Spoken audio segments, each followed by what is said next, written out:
తాడేపల్లిలో స్థానిక సంస్థల ప్రజాప్రతినిధులతో మాజీ సీఎం వైసీపీ అధినేత జగన్ భేటీ కానున్నారు. రాష్ట్రంలో ఇటీవల జరిగిన స్థానిక సంస్థల ఉప ఎన్నికల్లో పార్టీ తరఫున నిలబడిన ప్రజాప్రతినిధులను ఆయన అభినందించనున్నారు.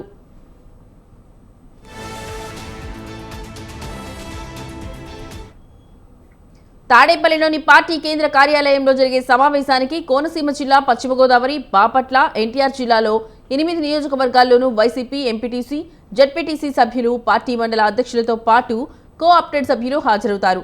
ఇటీవల స్థానిక సంస్థల ఉప ఎన్నికల్లో చోటు చేసుకున్న పరిణామాలపై చర్చిస్తారు. భవిష్యత్తు కార్యాచరణపై ఈ సమావేశంలో వైఎస్ జగన్ దిశానిర్దేశం చేయనున్నారు. కష్టకాలంలో పార్టీ కోసం శ్రమించిన నాయకులు, ప్రజాప్రతినిధులకు మరింత స్ఫూర్తినిచ్చేలా ఈ సమావేశం నిర్వహిస్తున్నారు.